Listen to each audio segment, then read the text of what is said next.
नमस्कार, आप देख रहे हैं आरएडी न्यूज़। मैं हूं योगेश चक्रवर्ती। पहलगाम में हुए आतंकी हमले के बाद मुख्य विपक्षी पार्टी कांग्रेस ने सरकार का हर संभव हर मोर्चे पर मदद करने का ऐलान किया है। यही नहीं, राहुल गांधी आज पहलगाम पहुंचे हैं, तो दूसरी ओर कांग्रेस के नेता और कार्यकर्ता कैंडल मार्च निकालकर मृत आत्मा की को श्रद्धांजलि दे रहे हैं, उनके आत्मा की शांति के लिए प्रार्थना कर रहे हैं। बिहार में भी कैंडल मार्च निकाला गया। हमारे साथ कांग्रेस नेता विनोद चौधरी हैं। आइए इनसे बात करते हैं। सर, आप लोगों ने आज कैंडल मार्च निकाला है, तो आप लोग क्या कहना चाहेंगे इस हमले के बाद? आप कुछ क्या कहना चाहते हैं? मैं तो सबसे पहले जो भी पहलगांव में जो शहीद हुए हैं, मैं उनके प्रति श्रद्धांजलि अर्पित करता हूं। और देश के लिए बहुत दुखद है कि निर्दोष आदमी जो जिसको गोलियों से भूंजा जा रहा है। आज हमारे जननायक राहुल गांधी जी जो है अमेरिका यात्रा रद्द करके पहलगांव पहुंच गए, लेकिन हमारे देश के प्रधानमंत्री उनको जो है ज़रा सा भी सूद नहीं है तो आ करके यहाँ पे जा करके पहलगांव में हम उनका ही करें, जाके सबसे मिले, जो भी घायल हैं चाहे जो भी हैं उनसे मिले। ये तो संवेदनशील राहुल गांधी है प्रधानमंत्री। अभी देखें मधुबनी में प्रधानमंत्री आए हैं तो मुख्यमंत्री के साथ स्टेज पर बैठ के हंस रहे थे। इतना भी संवेदनशील नहीं है कि एक तरफ इतने देश के लोग को हत्या हुई, उसको मारा गया आतंकियों के द्वारा, और प्रधानमंत्री यहाँ हंस रहे थे स्टेज पे बैठ के। उनको तो वहाँ जा कर के दुख दर्द सुनना चाहिए था। जो जो जिनकी मौत हुई है उनके दुख में साथ देना चाहिए था। तो वो तो संवेदनशील नहीं है। लेकिन जननायक राहुल जी जो हैं आए और जा कर के पहलगांव गए, कश्मीर गए, सब जगह सबसे मिल रहे हैं हॉस्पिटल में। बिल्कुल। ये बताएं सर कि जिस तरह से प्रधानमंत्री ने बिहार की धरती से कहा कि हम आतंकवादियों को मिट्टी में मिला देंगे, और इससे पहले पुलवामा का अटैक हुआ था जिसमें भी 40 जवान सीआरपीएफ के शहीद हुए थे। तो ये कैसे देखते हैं आप दोनों घटनाओं को? क्योंकि जो पुलवामा अटैक हुआ था उसके बाद भी सरकार ने बड़े बड़े दावे किए थे, लेकिन रिजल्ट कुछ नहीं आया। वो तो कुछ नहीं, आज तक कहाँ क्या जांच हुआ, कहाँ से आरडीएक्स आया, कहाँ से कैसे क्या हुआ, कहाँ, तो सब खत्म हो गया। उसी तरह इसको भी प्रधानमंत्री खत्म कर देंगे। ये तो जब इलेक्शन आता है उसके पहले ऐसी कारनामा होता है। इलेक्शन के पहले कारनामा शुरू हो जाता है इन लोग का। तो प्रधानमंत्री पे कोई भरोसा नहीं है, कुछ नहीं कर पाएंगे। जी, जी, जी। आपको लगता है कि जो ये अभी बिहार में विधानसभा के चुनाव होने हैं, और इस चुनाव में भी ये मुद्दा छाए रहने की उम्मीद है? हाँ, वो तो बराबर चुनाव के पहले ही करते हैं। लोकसभा चुनाव के पहले ही किए थे, पुलवामा अटैक हुआ था। अभी जो है पहलगांव में जो हुआ, क्या हुआ, एक अपना मैसेज देना चाहते थे। वो तो इस तरह से मैंने मधुबनी में कर रहे थे जैसे लगता है कि इनको किसी तरह का कोई गम नहीं है। पूरे देश शोक मना रहा है, सब लोग मरम्मत है इस घटना से, लेकिन वो और मुख्यमंत्री दोनों बैठ के स्टेज पे हंस रहे हैं।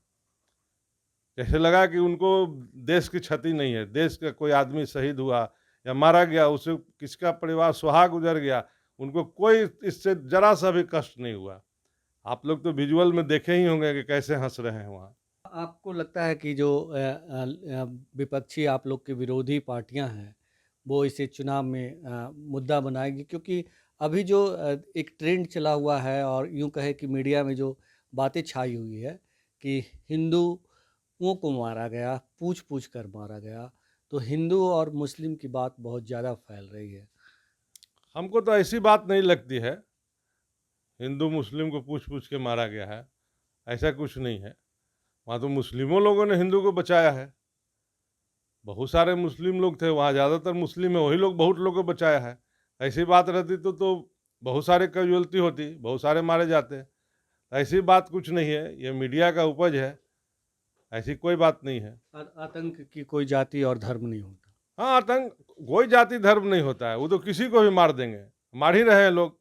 हमारा देश में कितने लोग बड़े बड़े अफसर, अब न्यूली कपल न्यूली कपल जो अभी वो देखिए जो जिनकी हत्या हुई, आप विजुअल देखिए कि वो कैसे, वो जो है एक नई लड़की नवेली दुल्हन जो है अपने सुहाग को देख करके कुछ बोल नहीं पा रहे, बेसुध पड़ी हुई थी और उसका पति का लाश पड़ा हुआ था।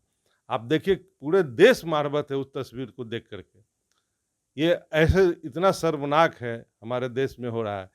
ऐसे प्रधानमंत्री जो नेतृत्व कर रहे हैं उनको शर्म आना चाहिए। आपको याद होगा कि जब मुंबई अटैक हुए थे तो जो मौजूदा कांग्रेस के गृह मंत्री थे शिवराज पाटिल, उनकी बहुत आलोचना हुई थी और उनके कई कामों को लेकर के, खास करके कपड़े बदलने, इन सब को लेकर के बहुत बातें हुई थी। अभी जो अटैक हुआ है और गृह मंत्री की तरफ से उस तरह का बयान नहीं आया, भले वो पहलगांव गए हैं, आपको लगता है कि मतलब अमित शाह को इस मामले में अपनी तरफ से कोई पहल करनी चाहिए थी? देखिए एक ही चीज कहते हैं कि ये लोग संवेदनशील है ही नहीं। संवेदनशील होते आपका आईबी कहाँ गया, आपका इंटेलिजेंस कहाँ गया, सारा चीज तो आपके पास है। पहलगांव कैसे घुस गया आतंकवादी, अब इतना बड़ा संख्या में कैसे पहुंच गया, आपका क्या कर रहा था इंटेलिजेंस, आईबी क्या कर रहा था, खुफिया एजेंसी क्या कर रहा था, सब फेलुअर है। इनको तो इस्तीफा दे देना चाहिए प्रधानमंत्री को इस्तीफा देना चाहिए। और अमित शाह तो गृह मंत्री लायक है ही नहीं, वो जबरदस्ती बने हुए हैं। प्रधानमंत्री को इस्तीफा देना चाहिए, जिनके हाथ में सब चीज़ है और उनका फेलुअर हो है। वहाँ उनका गवर्नर है, एलजी है, उपराज्यपाल उन्हीं का। ये लोग 56 इंच का सीना की बात करते थे, तो अभी इस घटना के बाद, इस हमले के बाद कहीं ना कहीं एक्सपोज हो चुके हैं लोग। पूरी तरह से एक्सपोज है। आप बताइए ना कि सब चीज़ आप ही का है, अब कैसे आतंकवादी वहाँ घुस गया भाई? आपको तो देखना है ना, आपका इंटेलिजेंस है, आईबी है, सीआईडी है, सब बहुत चीज़ है, सारा लोग सिस्टम आपके पास है। आपको पता नहीं चला, वहाँ घुस गया, इतना कैजुअलिटी हो गया, एक गिरफ्तार भी नहीं हुआ। जो भी मारा है, जो भी आतंकवादी है, एक गिरफ्तार भी नहीं हुआ। ये कैसे जादू हो गया? बिल्कुल बिल्कुल। हमसे बात करने के लिए बहुत शुक्रिया सर।